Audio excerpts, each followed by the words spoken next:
Hello guys, welcome. Collective reading po tayo ngayon. So tingnan natin kung ano yung current energy ng person mo. Para to sa mga no contact situation na nakikibagita sa kanilang mga person. Be open-minded po, hindi po halos lahat makaresonate. Thank you nga po pala sa mga nagsusubscribe, sa mga bumabalik. Maraming pong salamat. Start na tayo. Give it a message. Ano yung energy ng person mo? Give it a message. Ano yung energy ng person mo?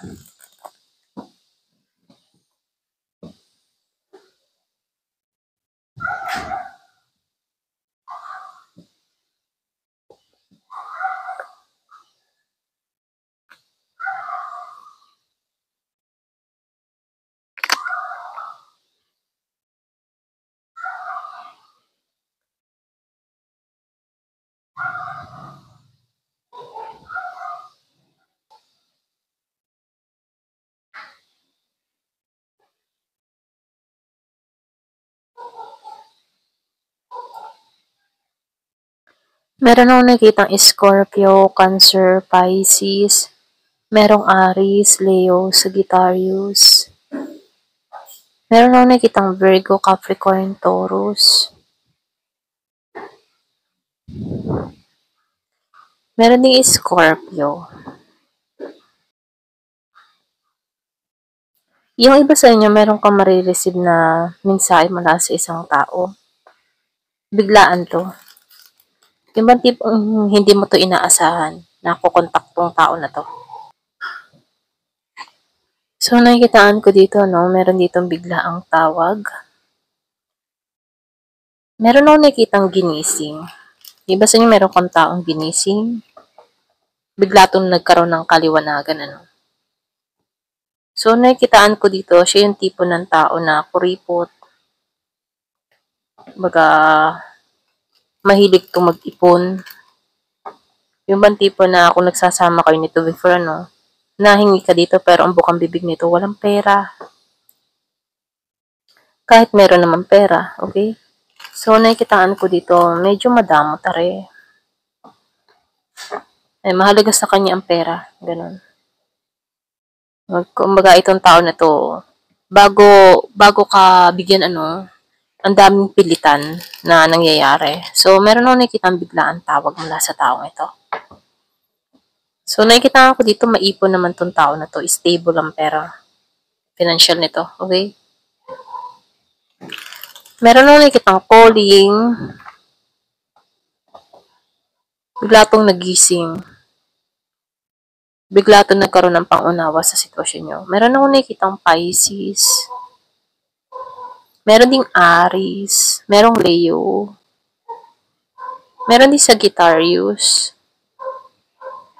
So, dito, lumalabas na mahabang panahon na hindi ito nagparamdam.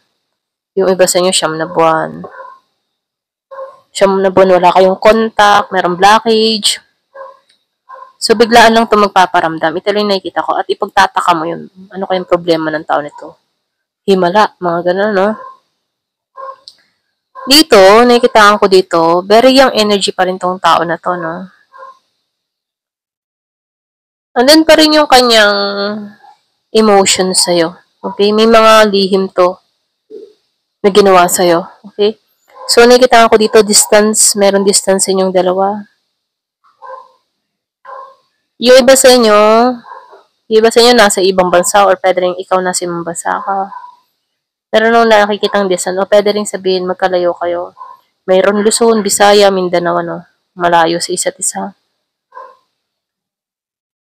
So dito, nakikitaan ko dito, yung iba sa inyo, tingin ng tao nito mapagbigay ka, hindi ka madamot. Kaya lang dito, alam niyang pinagdamutan ka niya. So ito rin nakikita ko dito, no?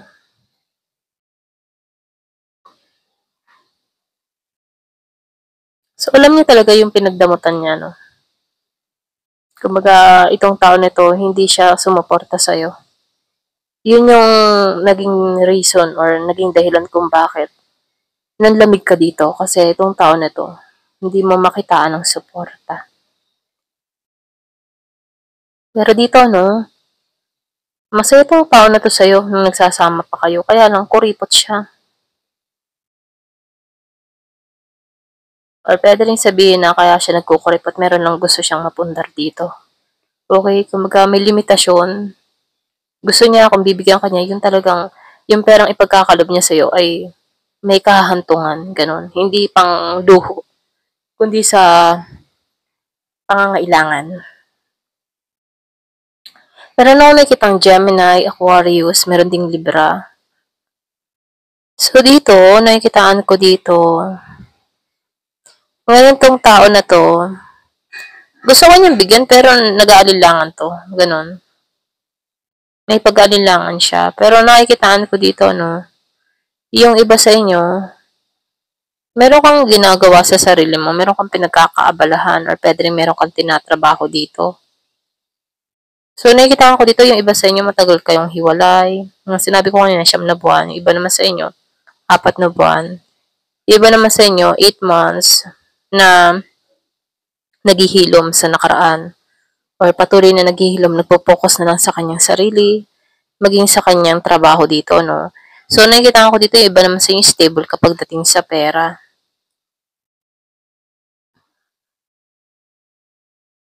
So, nakikitaan ko dito,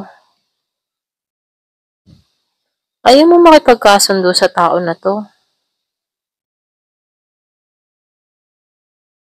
Kasi nakikitaan ko dito, no, kaya ayaw mo makipagkasundo dito dahil wala kang kapahingahan mula sa tao na to, stress ka. Problema lang hatid niya dito. So, ngayon, naibalik mo yung lakas mo, yung katatagan mo, yung power mo para sa sarili mo. Naibalik mo yung authority mo. So, dito, no, nakikitaan ko dito na very matatag ka dito na, excuse me, yung bang tipo na very independent ka na kahit single ka, nakataas pa rin ang noo mo, okay? Kumbaga, yung determination mo para sa sarili mo, na hindi mo, yung bang determination mo para sa pagbabago, na ibangon mo yung sarili mo, na hindi na ipagkalob ng taong ito, okay? So, andun yung ano mo yung pagiging seryoso dito na nagtatagumpay ka, pumapabor sa'yo yung kapalaran dito, na kung saan ano, taas noo kang humaharap sa kanya rito, okay?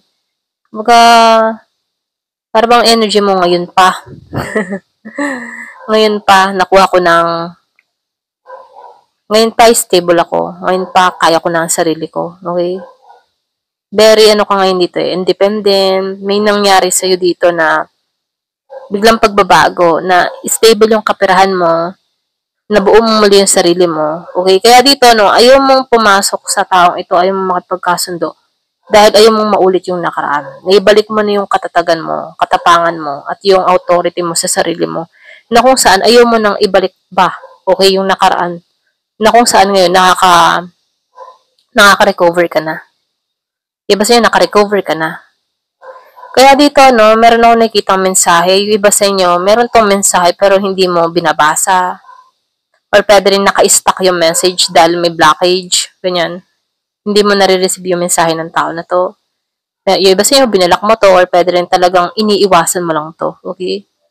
Kumaga, kita sa mga mata mo dito yung determinasyon. Okay? Kita sa mga mata mo dito yung tapang mo. Meron kang mga, alam mo yung tipo na nagtatagumpay ka, okay? Meron kang gustong patunayan mula sa tao na to na hindi mo naramdaman yung care ng tao na to, na kung saan na pinararamdam mo sa sarili mo, yung pag-aaruga, okay? Nandito ka sa moment na inalagaan mo yung sarili mo, nagse-self-love ka, nagse-self-care ka, na kung saan ano, hindi mo naranasan to dito sa tao mo rito, okay? Ito rin nakikita ko rito. Kaya dito, no, itong person mo dito, biglaan itong magme-mensahe, pero hindi mo to pinapansin. Deadma ka dito.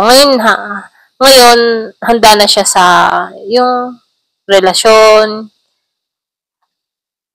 kumbaga, handa na siyang bigyan ng oras ka, ganun. Pero dito, lumalabas, hindi ka na handa.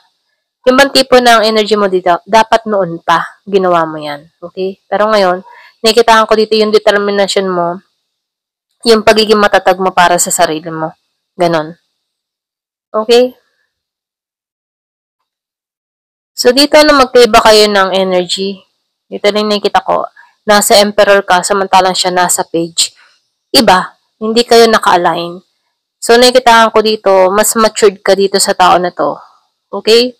So, dito, no, itong tao na to, wala siyang lakas. Kumbaga, medyo intimidate siya sa'yo. Dahil, seryoso yung mga mata mo na kung saan hindi ka ganun before. Pero, binago ka ng panahon. Ito lang nakikita ko sa'yo.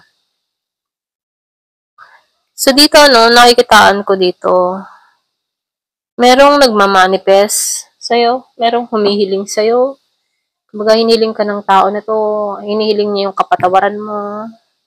So, kaya dito, no, kaya medyo seryoso ka dito or binago mo talaga yung sarili mo dahil may kalokohan tong ginawa sa'yo. Okay? Meron akong nakikita na cheat.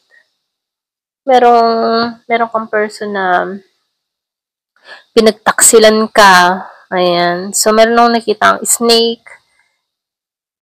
So, dito, no, nakikitaan ko dito, mahal ka naman ng tao nito, kaya lang, madali siyang kumapit sa tukso. Ganon. Katulad ng nakaraang reading, ano, merong person kang mahilig, meron kang person dito na hindi niya kayang kontrolin yung tukso. Pag naandyan yung tukso, kinakagat niya or na patol siya. Okay? So, dito, no,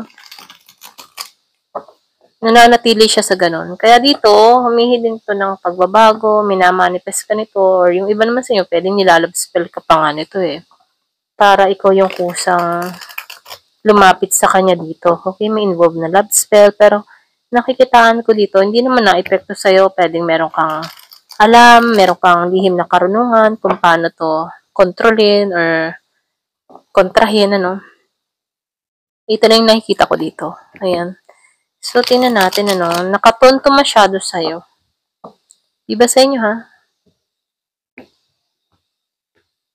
Meron akong nakikitang Gemini, Scorpio, Cancer, Pisces.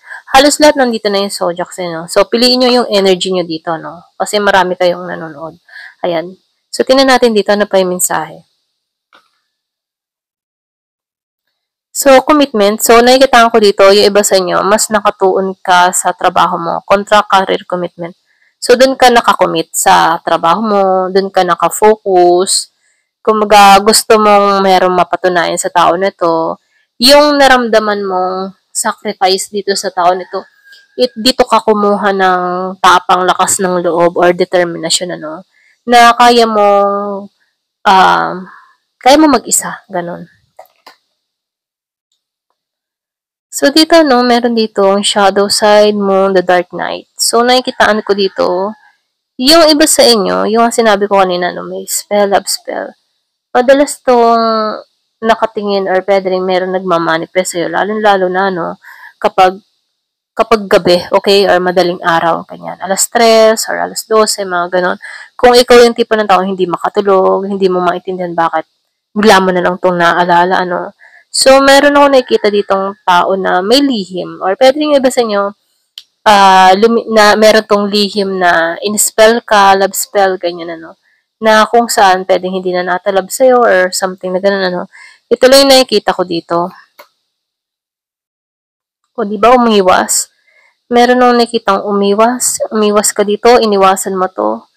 Iba sa inyo, hindi ka active sa social media, okay? Hindi ka mahilig mag-post. So, nakikita ko dito, may pag-iwas na nangyari. So, nakikita ko dito, may nag-iisip. Inisip ka nito. Itong isolating period, yung separation period nyo, yung pag-iisa nyo. Pero nung nakikita nag-isolate, pwedeng ikaw, or pwede rin siya, okay? So, nakikita ko din, pareho kayo nag-isolate sa isa't isa. So, lumalabas dito, ito yung time na nakikita niya muna yung sarili niya, no? Pwedeng nag-iisip to na pagninilay-nilay niya yung sitwasyon na nangyari sa inyo.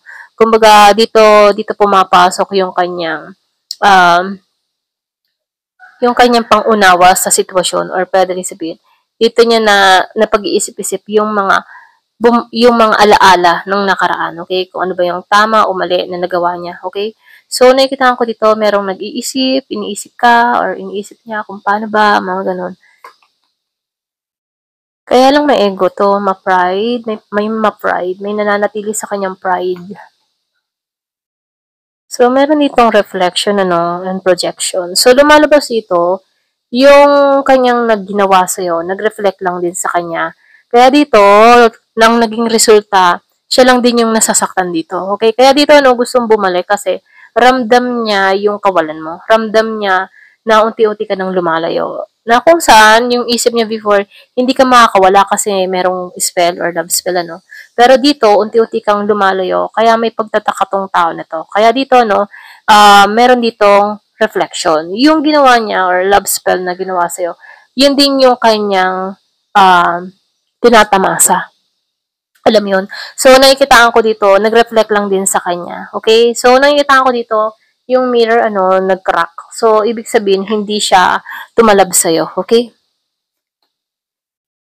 So, meron mo nakikitang travel. Yung iba sa'yo, may involved na travel, or pwede rin sabihin, bago to makatungo sa'yo, need ng travel, or kailangan mag-message sa'yo, okay?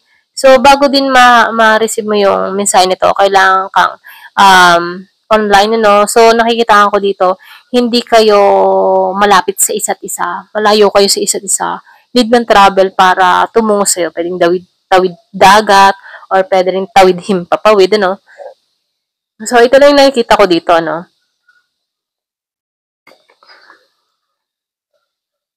So, long tong tao na to sa'yo, lalo-lalo na dito sa separation na nangyayari sa inyo. Ngayon kanya naiisip, ngayon kanya naalala, okay?